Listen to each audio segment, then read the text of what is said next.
I think that many of you already know that Susan Murphy is with us today as our speaker. I see she knows many of you and has had the chance to visit with you.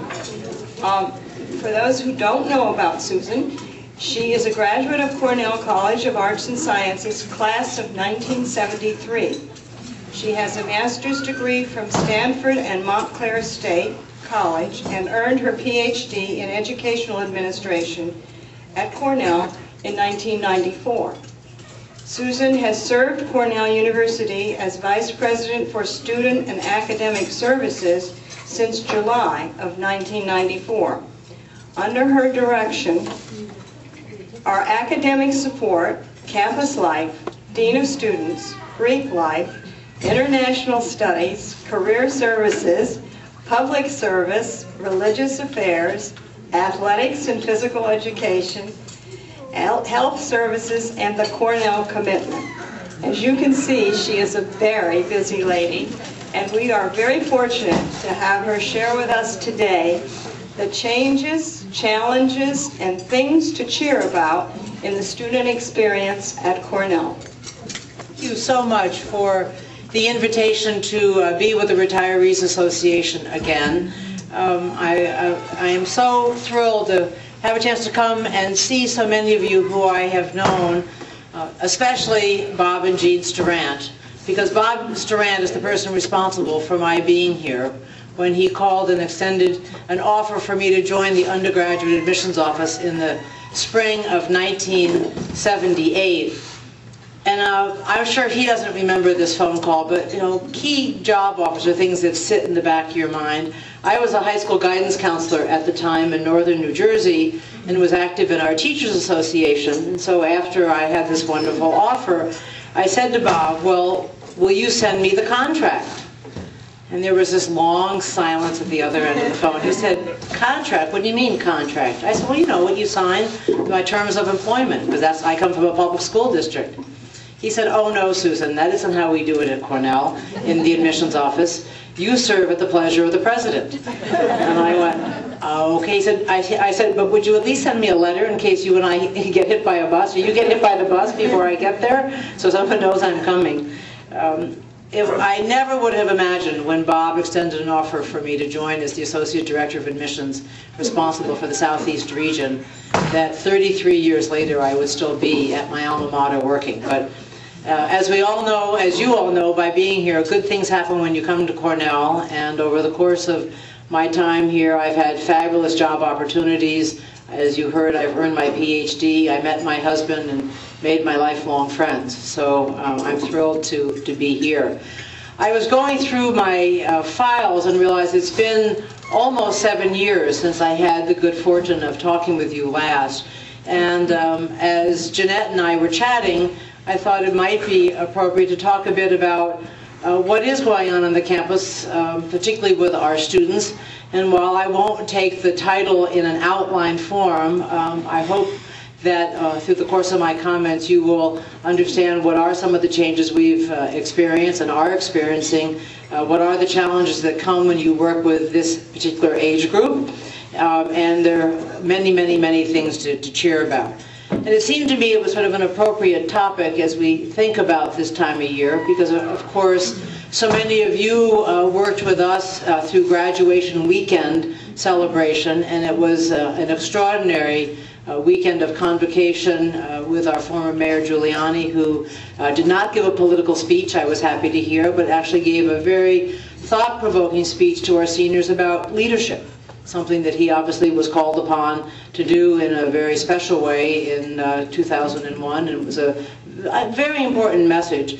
But for someone who has athletics as part of her responsibility, you can imagine how I feel every year at commencement when I walk through the gates of Sholkoff and I see the crescent looking like only what Andy Noel, our Director of Athletics, and I can dream about in today's world of athletics. 45,000 people in that stadium, all cheering and waving.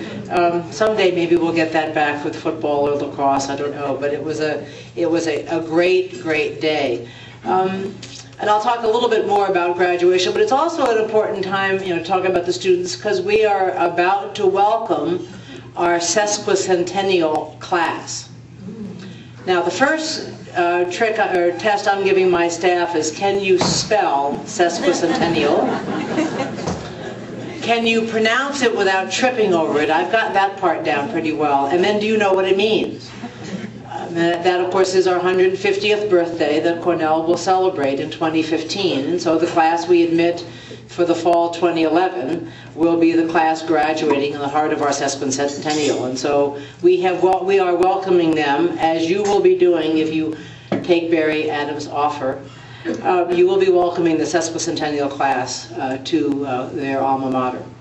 So let me just talk a little bit about the students who left and then the ones who are coming.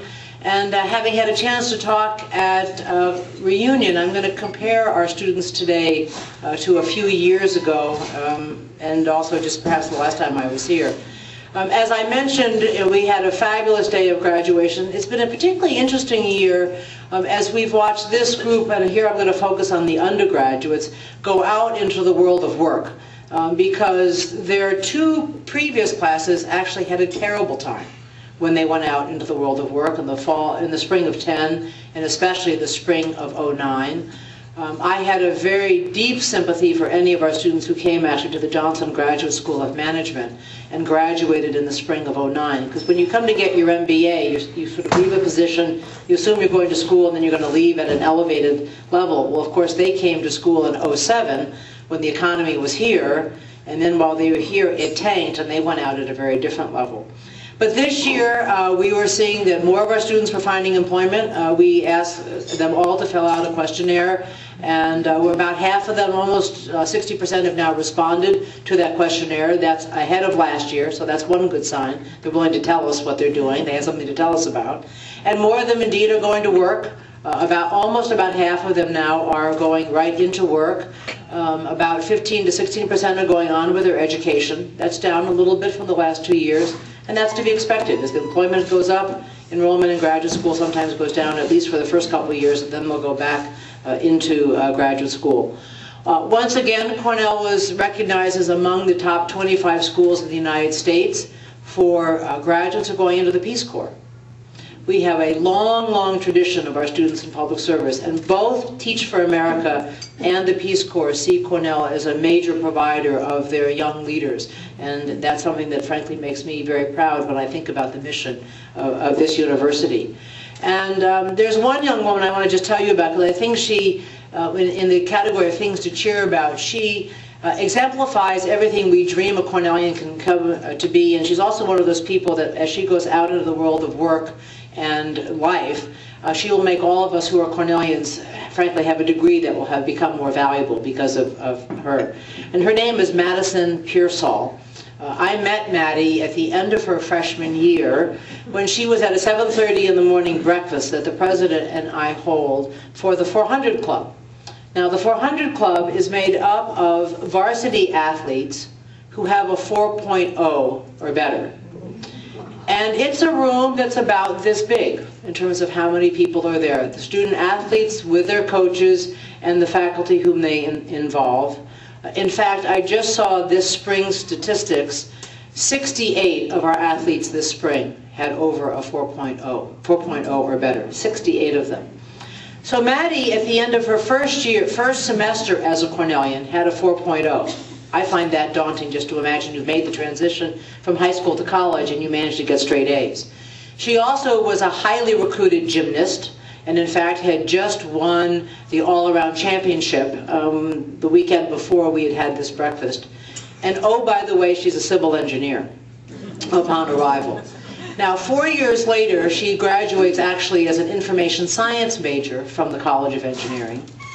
During her time at Cornell, she never missed a 400 Club breakfast. We actually had one semester we didn't hold it, and that was the semester she had a